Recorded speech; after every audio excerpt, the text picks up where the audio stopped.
The integration of technology in education is no longer a luxury but a fundamental right. High-quality, technology-driven education holds the potential to transform lives and foster social mobility, yet technology usage remains vastly unequal worldwide, potentially causing further disparity within education. Elizabeth Ellis, head of School of Digital Education at Arden University, discusses the impact that a technology-inclusive approach to education could have in bridging the gap in access to high-quality learning experiences. We already know the advantages that digital education possesses. It can allow those who have different learning needs and requirements to still progress with their education. It can expose students to industries they may not be able to gain work experience with prior to specialising, and it can offer personalised and flexible learning opportunities. But importantly, technology could close the gaps in education across the world, as well as offer students the ability to gain a more global perspective within their industry, while improving digital literacy on a global scale, a concern that has been growing over the past decade. But the use of technology in educational institutions differs greatly among establishments and regions. While some institutions make good use of technology to improve teaching, learning and general administrative processes, others may be unable to do so, often due to factors such as lack of resources, money, or the time to adopt new processes. Other places, such as long-standing universities that have been built on tradition, can be resistant to change and may have a lack of expertise when it comes to being digital first. Digital education.Elizabeth has the ability to democratise education and personalise learning, releasing students from the school-based systems that can be considered as constraining, especially for those with different learning abilities and needs. At the moment, the reality is that many educational institutions are using technology to implement stronger levels of automation and homogenise the student experience. But research indicates that students' learning outcomes improve when gaining knowledge assisted by technology. One of the most significant benefits of EdTech is the increased engagement and motivation it can provide to students.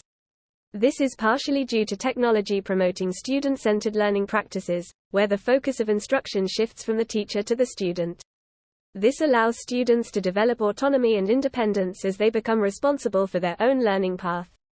On top of this, research has shown that students value a personalised and collaborative relationship with their university, which gives them confidence that their educational interests are taken into account. Technology can help here to ensure student needs are met on a wider scale. So just like flexible working is becoming more and more popular, technology can allow for flexible learning. This widens access to education, especially for those who may not be able to physically attend university, for example. The global barriers. There remain to be many barriers when it comes to digital education. The Department for Education in the UK released its own strategy for reaching the potential of technology in education, stating that they recognise that teachers, lecturers and education leaders often face a range of barriers to capitalising on the opportunities presented by technology. But challenges extend further than the UK. In fact, a UNESCO report argued that unprecedented dependence on technology due to the pandemic, which intended to ensure that children could continue their schooling, had worsened disparities and caused learning loss for hundreds of millions of students around the world, including in Kenya, Brazil, Britain and the United States. There are concerns that the move to remote education led to inequalities in access to learning, resulting in digital inequality, with already disadvantaged children being most affected. The digital divide has various dimensions. As well as access to devices and internet, digital skills are important, as are external factors, such as parental support, teacher skills and learning environment. The pandemic most likely didn't help. It resulted in many schools and universities rushing to embrace technology to keep things ticking along as lockdowns were announced, as opposed to thinking about how it could enhance education and the potential barriers some students may face along the way. When education at school level is disrupted, it creates further roadblocks for underrepresented groups, creating an even bigger disparity at university. And, again, if technology isn't appropriately implemented at universities, we are left with young professionals without the digital and interpersonal soft skills they need to progress in their careers post-graduation. As Michael Trocano, an EdTech specialist at the World Bank, once said, "If you dump hardware in schools, and expect something magical to happen as a result, it won't." Instead, a stronger strategy is needed to make sure it enhances education, which then, in turn, can allow for equality in education across the globe. How educational institutions can utilize the power of tech. One immediate solution to bridge the digital divide is to offer subsidies, free internet access and bursaries or interest-free loans to students to purchase computers and other digital devices. But there is also an onus on schools, and the government, to ensure that students have access to digital devices at school if they do not have them at home. This is to make sure that students are picking up the digital skills and confidence that they will inevitably need later in life. But if this step has been missed, universities must pick up the slack. They should not be assuming all students are tech-ready, and should be offering support and bite-sized courses to ensure students are digitally confident. To start, educational institutions, schools and universities, alike, should reinvent their approaches to learning, inquiry, workflow and administration by integrating technology. Essentially, the first step should be to focus on increasing their teaching effectiveness, to help all participants, students and teachers, communicate and collaborate more effectively.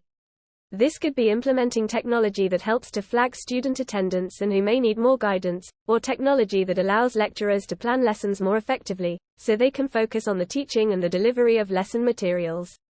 The key here is teachers and academics being empowered and skilled up to critically use technology to solve the issues we are having within education that will eventually lead to opening access to education, instead of universities replacing processes with technology in hopes that it will offer a better standard of learning.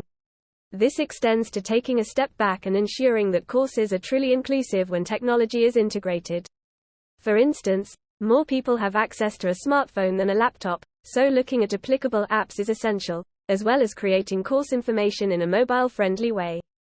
It also means giving students the information they need to use the best device for a given learning situation. For those with an insecure internet connection, institutions also need to find a way to allow access to resources that can be downloaded or accessed for offline. This allows for more consistency in education for those studying in areas in the world where internet connection isn't as strong. When education is reimagined and structured around technology, as opposed to forcing technology for technology's sake, educational institutions can then look towards more innovative technology that will boost student experience. This may include using fresh, cutting-edge digital experiences, such as AR experiences to expose students to the industry, or using technology to provide more interactive solutions to simple problems, promoting flexible learning, which is an ideal way to open up access to education with the help of technology. People assume digital learning just involves students attending online lectures and webinars, or listening to podcasts or engaging with blogs. However, over the past decade, technology has rapidly developed to not only offer a more engaging learning experience but also offer a more personalised journey, especially for those with different needs and learning abilities.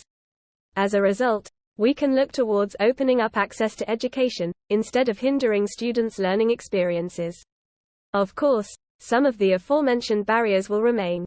Schools and universities play an integral role in ensuring that technology is pedagogy-led, teacher-led and student-centric, which is why we need to use technology to solve real problems, rather than take over and, in turn, create more issues than we had to begin with. By Elizabeth Ellis, Head of School of Digital Education at Arden University.